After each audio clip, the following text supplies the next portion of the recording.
más, muchos países que han sido o que se han declarado socialistas han terminado en grandes corrupciones, ¿no? Entonces yo no creo que eso sea, que tenga un color ideológico, no. Ahora, lo que sí, digamos, un poco para ir con el espíritu de tu pregunta tal vez, lo que sí me parece enormemente irresponsable, por ejemplo, es que en estados, en sociedades como las nuestras, que no han tenido estados benefactores, como los ha tenido el mismo Estados Unidos, como los ha tenido Europa, todos los países europeos, España, Francia, Italia, han pasado por periodos de gobiernos socialistas, donde se ha solidificado, se ha engrandecido el Estado, y el Estado ha tenido una política social directa. Es decir, todos los españoles, todos los franceses no pueden entender que en Estados Unidos no exista una política de salud. Peor en el Perú, ¿no es cierto? Entonces, ellos tienen estados que se han preocupado por sus ciudadanos. El Perú ni siquiera ha tenido eso, ¿no es cierto? Entonces, dentro de ese contexto, creer que lo que funciona para Europa, creer que lo que funciona para Estados Unidos, creer o hacer de libre mercado una neorreligión, eso sí me parece no solo una irresponsabilidad, sino un crimen. Porque una sociedad como esta, que no ha tenido un Estado benefactor, que el ciudadano no se siente para nada identificado con ese Estado, con ese concepto de nación, entonces obviamente pues lo único que está estimulando es la voracidad, es la avaricia no individual, porque no podemos tampoco confiar en un grupo, ¿no es cierto?, que simplemente se dedica a hacer negocios, ¿no es cierto? Ya lo hemos visto en el mismo Estados Unidos, cuando cae la banca, cuando cae Wall Street, ¿no es cierto?, y se dan cuenta, nadie podía confiar en ellos, pero sin embargo ellos son los que han estado dirigiendo la política norteamericana durante los últimos 40 años, ¿no? Mínimo. Entonces, eso con respecto a la primera parte de tu pregunta. Respecto a lo segundo, cómo se ve el Perú desde fuera, creo que lo dije desde el principio. Yo creo que el Perú está de moda, ¿no? El Perú está de moda desde fuera. Se ve con buenos ojos porque es natural ver un país con buenos ojos desde fuera cuando ves las cifras macroeconómicas, ¿no es cierto? Porque desde fuera lo único que ves es eso, que tanto Chile como Perú están creciendo, ¿no? Entonces sí, pues se pone de moda, hay más seguridad, lo cual me parece que es positivo, está bien que esté de moda, pero claro, no están viendo toda la foto completa, ¿no? Entonces hay que venir al Perú para darse cuenta que no es tan sencillo, no es tan sencillo lo que está pasando, y que estar de moda puede ser un proceso o un periodo tremendamente efímero, ¿no? Y en el caso concreto de la coyuntura actual, creo que va a depender de la forma en que este gobierno cierre este periodo, ¿no? Es decir, si va a haber mayor gasto en inversión pública o no, o si van a permitir que sea cortado ese gasto público, ¿no?, por indicaciones internacionales, porque si es que se permite ese tipo de control internacional, ahí no solamente va a perder el gobierno, sino también va a perder el Perú. Entonces, digamos que la moda va a ser bastante breve, ¿no? Acá tuvimos el día sábado una reunión extraordinaria, porque nuestro público oyente debe saber que Ricardo vuelve al Perú y coincide esa fecha de retorno con su 50º cumpleaños. Mira. Él acaba de cumplir 50 años y estuvo con su mami, con su hermana, fraternas personalidades, y el sábado se produjo lo que los Boy Scouts llaman un jamboree. Y le voy a contar, Ricardo Ramos Tremolada, su otro apellido es San Martín, porque esa noche yo vi perro, pericote y gato, estuvieron desde los de la franja más extrema hasta la franja del otro lado.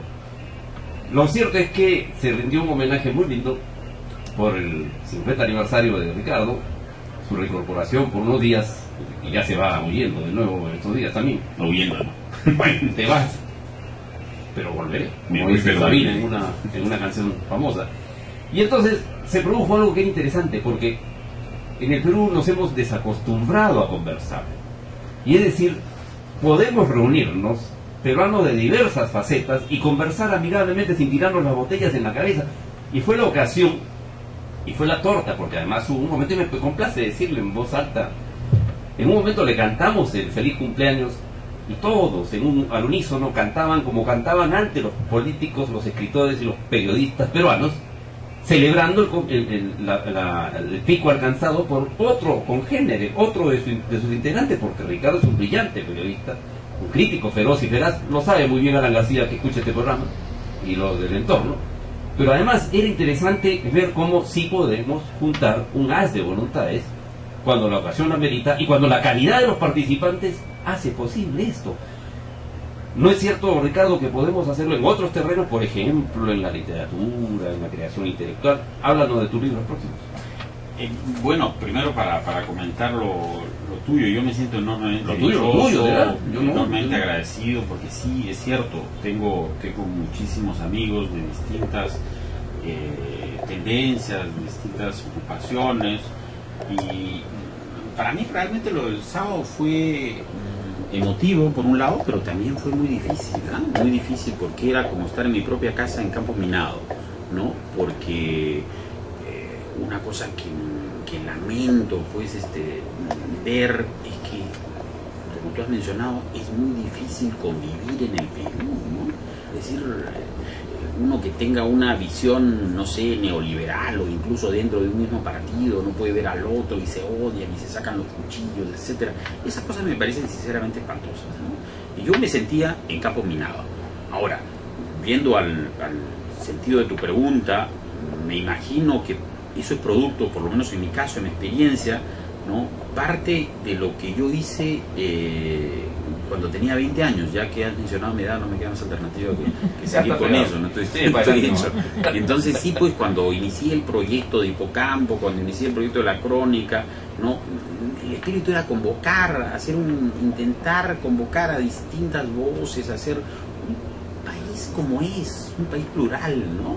Y lamentablemente seguimos en un espacio donde no solamente la gente no está habituada a conversar, sino que lo peor de todo es que pareciera que sale a la calle con su chip en la cabeza a monologar nada más, ¿no? A que lo escuchen, ¿no? No tenemos la cultura, ¿no? De saber escuchar. Y eso es una cosa enormemente grave, porque para cualquier político, para cualquier intelectual que no sepa escuchar a otro, simple y llanamente es una denuncia de que no sabe escucharse a sí mismo, ¿no? Y por lo tanto es poco confiable, ¿no? Es decir, lo que podemos esperar de esos líderes es muy poco, creo, ¿no? Bueno, pero no nos hablaste de tus libros. Esas son cosas que no tenemos más. No, yo creo que sí, hay por lo menos unos 3 libros, yo leí algunos de ellos, inclusive hablando del origen de tu segundo apellido, ¿no? Remonada. Un libro muy rico en un asunto que nadie casi ha tratado. Creo que es uno de los 2 o 3 libros, sí que hay 2 o 3, sobre el origen de los ícaros en el Perú y la migración de los años 1800 y pico. Sí, bueno, a mí la verdad no me gusta mucho hablar de pero al público le gusta y le interesa. Ese es importante. Es un librito que salió en el año 2000, creo, pero que creo que fue un proyecto frustrado. Fue una novela tal vez demasiado ambiciosa, quería cubrir 400 años de historia de Perú y tal vez fracasó por lo menos desde el punto de vista que creo que tuve 4 o 5 lectores nada más. No, yo creo que el que fracasó fue otro y tú lo sabes. Así que